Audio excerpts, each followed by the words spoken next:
Pendant l'été 2016, la famille d'un ami m'a invité dans leur maison à Tianjin, en Chine. Ils avaient une belle et grande maison, c'était donc un plaisir de les rejoindre pour l'été. Les premières nuits, en étant dans le lit, j'entendais un sifflement. Je n'osais pas réveiller mon ami parce que je me disais que c'était sa famille qui devait juste siffler parce que ils avaient un truc en tête, voilà. Au début, je l'entendais toutes les 3 ou 4 minutes. Puis ça s'est espacé d'environ 1 heure. Ce n'était que 2 notes à chaque fois. Une aiguë et une plus grave et plus longue. Quelques jours plus tard, une urgence familiale a poussé la famille de mon ami à partir. Mais ils ne pouvaient pas m'emmener avec eux et personne ne pouvait venir me chercher. Alors ils m'ont demandé si je pouvais rester seul quelques jours à la maison et ça ne me posait aucun problème à ce moment-là. Une après-midi, j'ai à nouveau entendu les sifflements. J'étais dans la chambre et j'entendais ces sifflements se déplacer dans toute la maison. J'ai eu tellement peur que j'ai attendu le lendemain pour sortir de la chambre. Le matin, j'ai fouillé toute la maison pour comprendre ce qui se passait. Mais je n'ai rien trouvé qui pourrait expliquer ce bruit. Ce n'était pas le vent, ce n'était pas un couinement, je n'ai aucune explication. Plus tard, je rassemblais mes affaires pour rejoindre de la famille à Hong Kong, quand j'ai à nouveau entendu le sifflement, juste à côté de moi. Je me suis précipité dans le salon et j'ai mis un film à la télé avec un volume beaucoup trop élevé pour être certain de ne rien entendre. Je suis resté immobile pendant un moment, puis j'ai attendu jusqu'au lendemain pour aller chercher mes affaires dans la chambre et me précipiter vers l'aéroport. En dormant dans l'avion, j'ai vécu le cauchemar le plus effrayant de ma vie. J'étais dans un long couloir et j'étais poursuivi par des esprits et des démons portant des masques à l'effigie de mes proches. Aujourd'hui encore, j'en suis terrifié. Je ne suis pourtant pas du genre à croire ces choses-là, mais j'avoue que je n'ai aucune explication à cette expérience.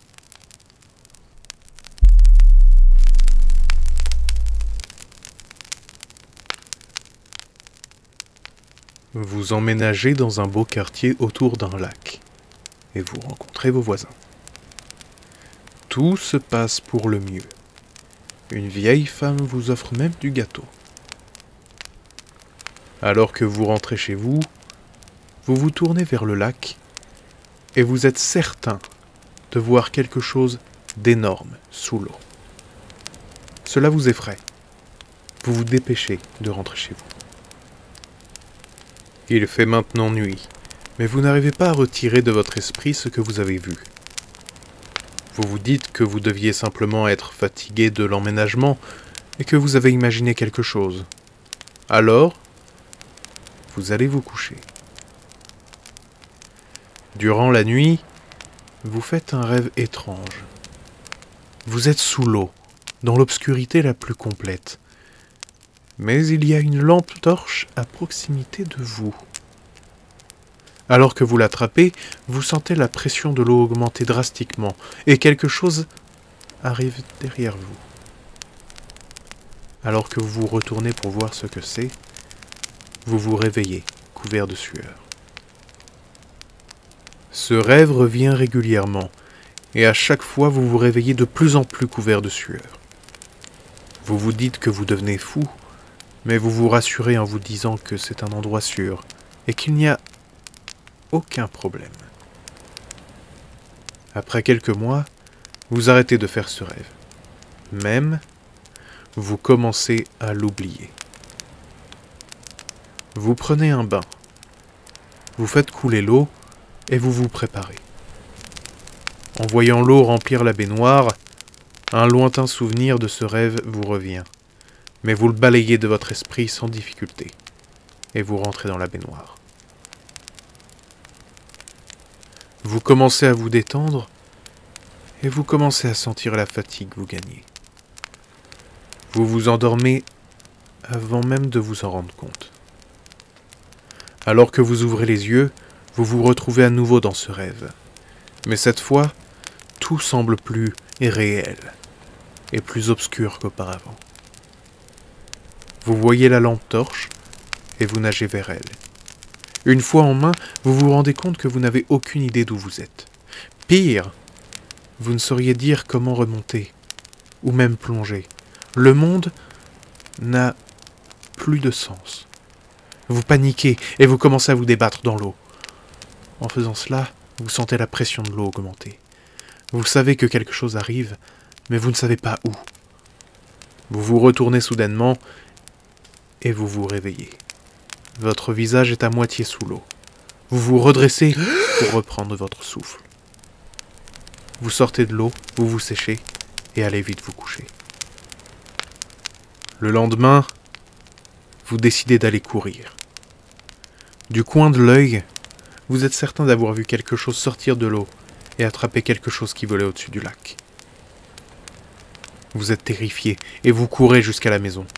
Vous voyez les voisins et vous vous demandez pourquoi ils n'ont pas peur. Arrivé à la maison, vous verrouillez la porte derrière vous et vous vous demandez si vous avez définitivement perdu la raison. Si ce que vous avez vu n'a eu lieu que dans votre esprit.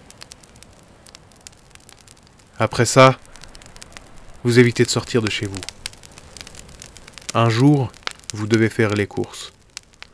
Alors vous allez jusqu'au magasin. Et vous revenez.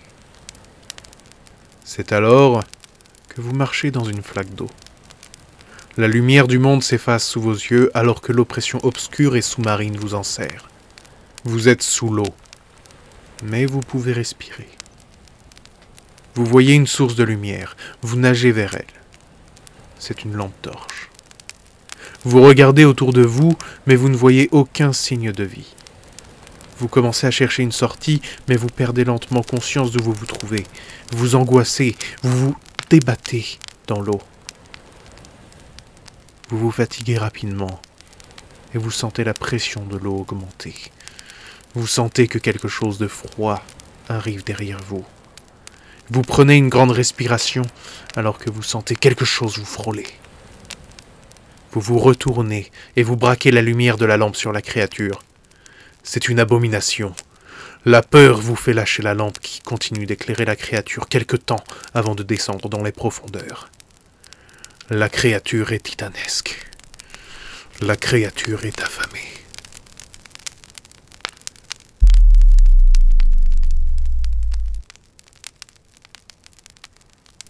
Je vis dans un petit village. Il doit y avoir 70 maisons maximum. Après une série de problèmes financiers, nous avons dû déménager pour prendre une maison plus petite dans le même village.